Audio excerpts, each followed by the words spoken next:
I'm sorry, Lois. I thought if I shook him enough, he'd stop crying. Number 20. Aquaman's limitations. Aquaman, perhaps prior to some more recent casting choices, didn't have the best reputation. He's a fish guy, powerful in the ocean, but what about on land? Family Guy decided to poke fun at Arthur Curry, yet could perhaps have gone about it a little differently. A woman is shown being assaulted on a beach, crying for help. Hey, let her go! Or what? Or, I don't know, man, but you're lucky you're not doing that over here in the ocean, or else I would stop you. Aquaman pokes his head out of the ocean at a distance, yet stays where he is, confined to the ocean.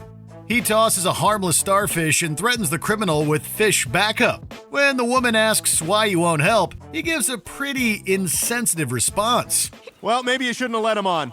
We get the Aquaman criticism, but can't help but think this joke would have worked showing any other crime. Number 19. The Ipecac Contest. Longtime fans of Family Guy will be far too familiar with this scene. It never gets less disgusting, even so many seasons later.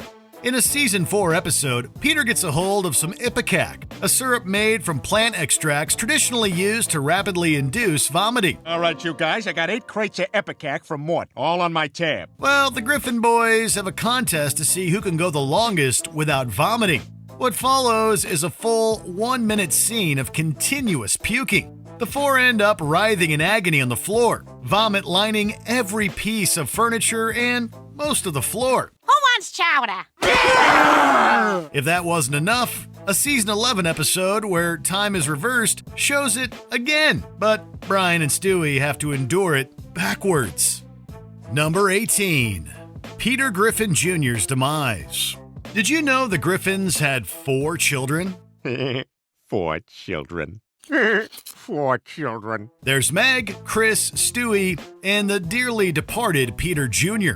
In a season 7 episode, a cutaway reveals a funeral scene in which Peter consoles a crying Lois over the grave of Peter Jr. In a gentle voice, Peter says he thought the infant would stop crying if he shook him hard enough. I'm sorry, Lois. I thought if I shook him enough, he'd stop crying. I was kind of right. It goes without saying that shaken baby syndrome is one of the leading causes of infant death, so the joke is quite provocative. Those vaguely familiar with this condition may guiltily giggle, and those all too familiar will likely not. Number 17. Domestic violence. In a season 10 episode, we're reintroduced to Quagmire's sister Brenda and her aggressive boyfriend Jeff. When we were kids, our mother used to sing a song when we were sad.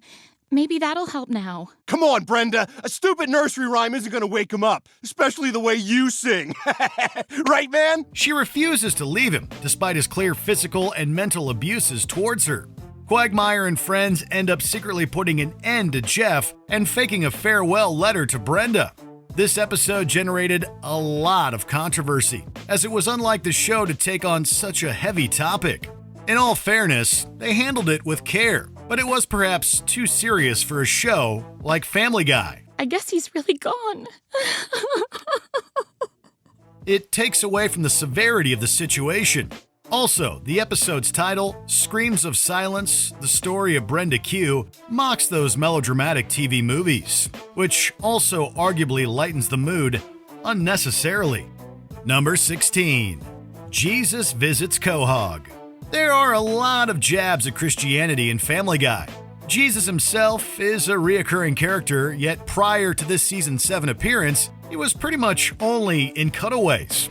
In the episode I Dream of Jesus, Peter runs into Jesus, who claims he's secretly hanging out on Earth. Are you Jesus Christ? No. Oh my God, you are! You're Jesus Christ! No, I'm not. I'm just a guy working at a record store. Peter persuades him to reveal his presence publicly, and Jesus reluctantly does so.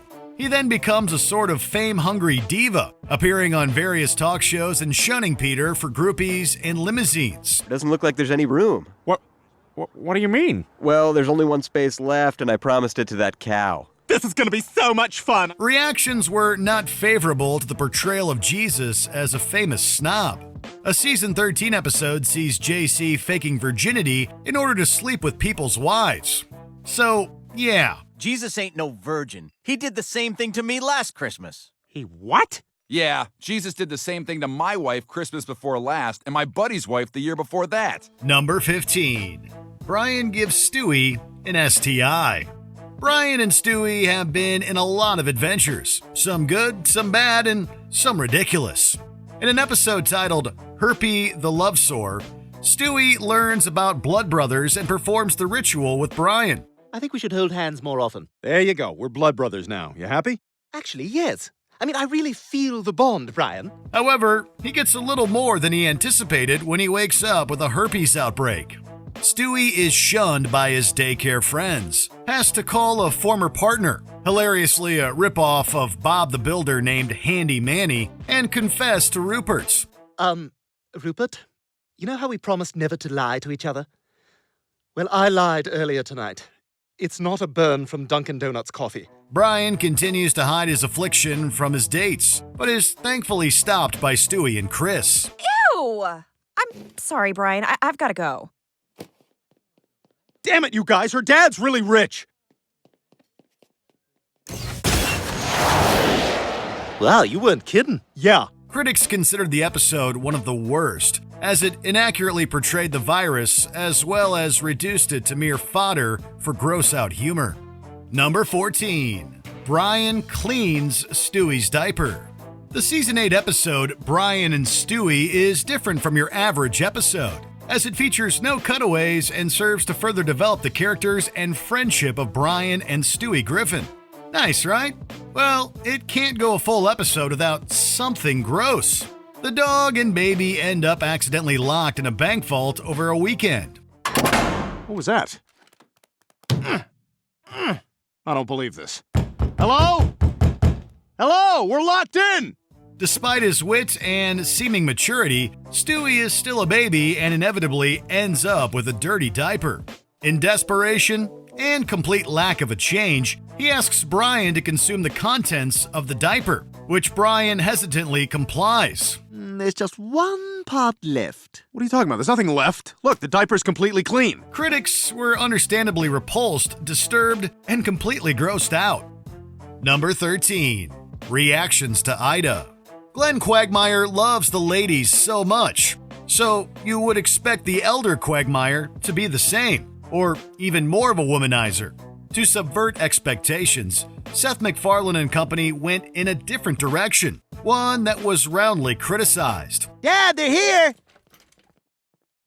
At ease, ladies. Hey, Glenn, you're not gonna give your dad an entrance? Oh, yeah, I forgot. Guys, watch this. Are you ready, Boots?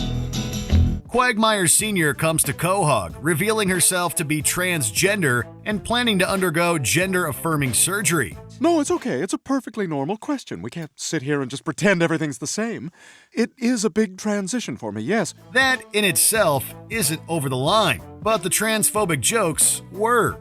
Especially when Brian sleeps with Ida Quagmire and vomits upon learning of her transition.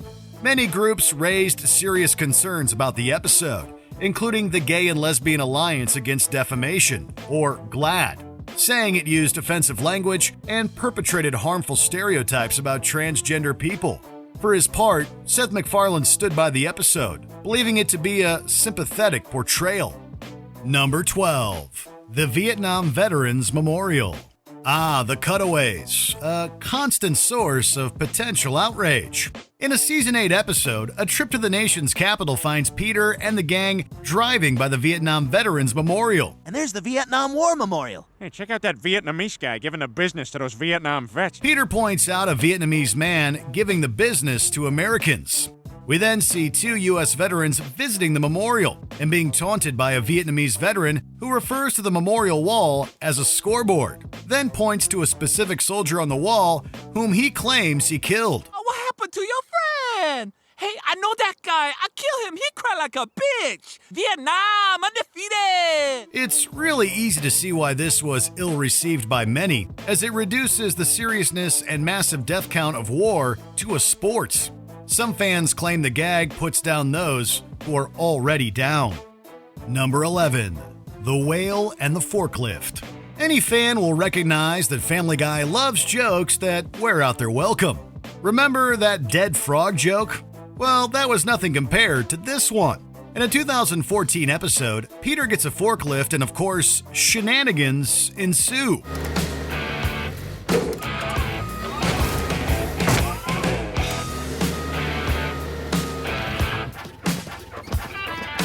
It goes a little too far when he arrives on a beach to aid the rescue of a beached whale. In an attempt to lift the animal, Peter instead impales it with the forklift prongs and spends nearly a full minute trying to get the whale into the water, gruesomely destroying it in the process. This whale's beached himself. He needs to get back in the water or he'll die. Step aside, I'll handle this. Give me some room. Is it funny or just nauseating? Oddly enough, something similar actually happened in 2015 when a whale corpse being airlifted made a mess on a Uruguayan beach. Number 10. The JFK Pez Dispenser. In a Reddit AMA forum in 2017, a Redditor asked Seth MacFarlane if he regretted any Family Guy scenes. Out of all the scenes one might expect him to name, MacFarlane answered that he could do without the JFK Pez dispenser scene. In Season 1, Episode 5, a child exits a store and proudly displays his John F. Kennedy Pez dispenser, only to have its head promptly shot off. Check it out, it's a John F. Kennedy Pez dispenser. He then pulls a Robert Kennedy dispenser out, saying he's glad he still has that one. Good thing I still have my Bobby Kennedy Pez dispenser. The former president and senator were both assassinated, making this joke quite distasteful. In fact, the scene was cut from earlier DVD releases of the show. Number 9. Michael J. Fox's Wine Party. Family Guy occasionally features self-aware cutaway gags where they break the fourth wall to apologize or explain the jokes. This cutaway was introduced as usual, but cut to Peter against a plain background, explaining that they won't show it because it will make us all sad. See, he has this disease, and it makes him shake a lot, and what with all the shaking, he spilled his wine all over my shirt, and my shirt was ruined. So that's what that was. They, of course, show it anyway. Michael J. Fox, with a tray of wine-filled glasses, inevitably spills it all on Peter's shirt due to his Parkinson's disease. Another cutaway features the aftermath of Michael J. Fox cast as Zorro. Erratic scrawls across the wall replace the iconic Z sword signature. These are in pretty poor taste. However, Fox himself has a sense of humor about his ailment, so we have to wonder if he was offended by these. Number 8. The Boston Marathon. This cutaway was already in poor taste, yet was also the victim of really bad timing. The 11th season episode, Turban Cowboy, features a cutaway in which Peter won the Boston Marathon. The thing is, he wasn't running but driving through the crowd. I haven't felt a rush like this since I won that marathon. About 1 month after this episode aired, the Boston Marathon bombings took place, taking the lives of 3 people and causing injuries for hundreds of attendees. The episode was pulled from airing again on Fox, as well as multiple streaming services. I'm Bob Costas, here with Boston Marathon winner Peter Griffin. Peter, how did you do it? There are some grim jokes on Family Guy, and this one isn't much different. The coincidence, however, is uncanny. Number 7. Somewhere That's Green. One resident of Spooner Street has a penchant for the youthful. You know who we're talking about, Herbert. He's repeatedly shown interest in Chris, and in one particular episode, Herbert daydreams about his potential life with him.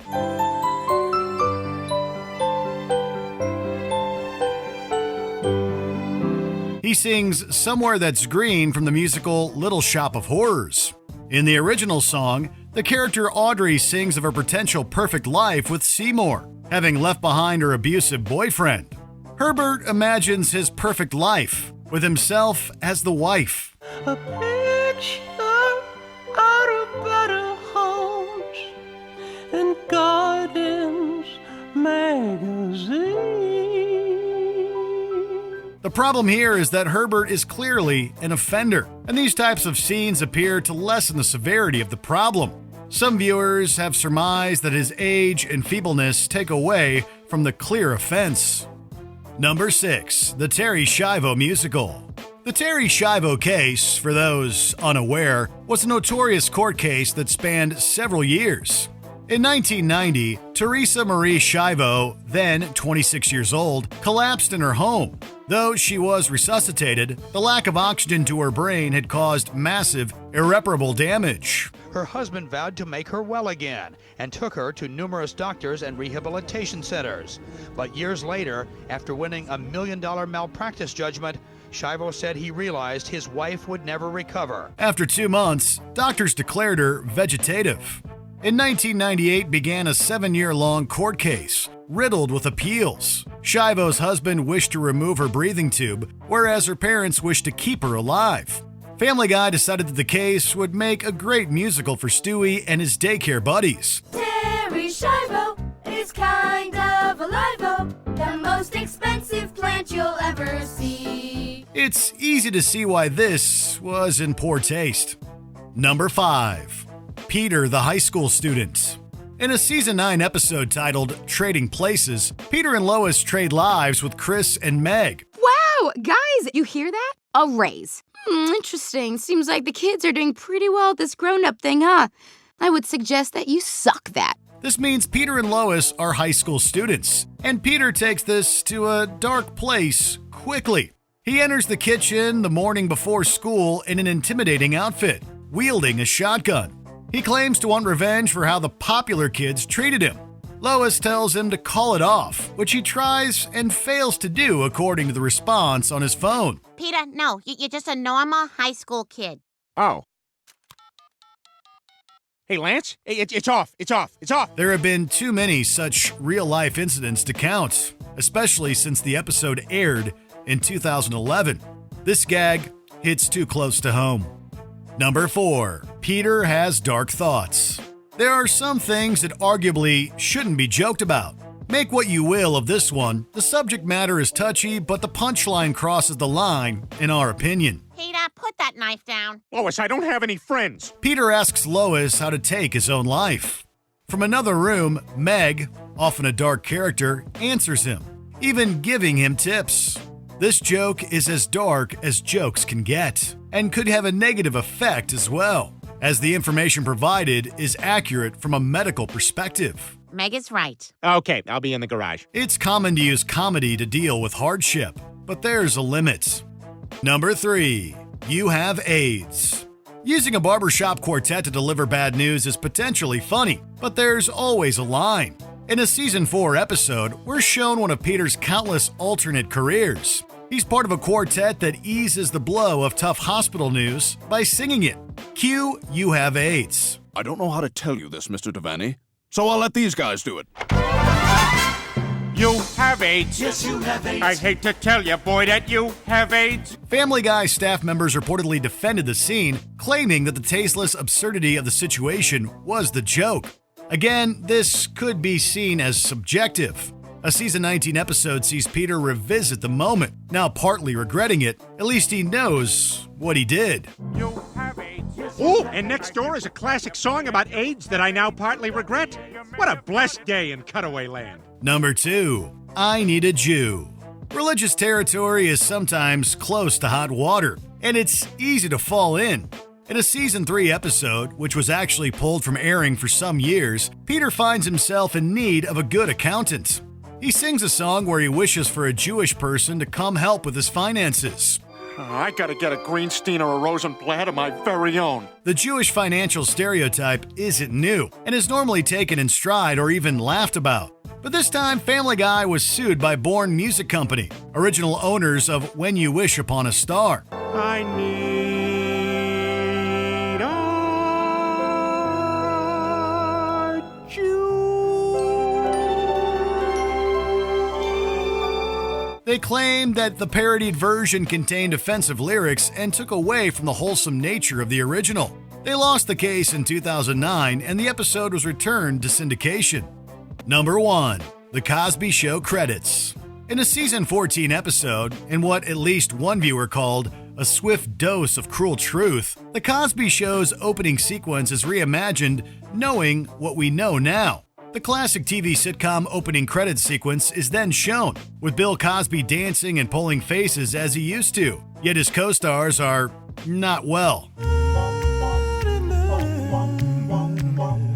This refers, of course, to the at least 60 women having accused Cosby of sexual misconduct. Honestly, it is a joke that makes us uncomfortable, but as stated above, it removes a mask we perhaps wanted to keep on. What do you think?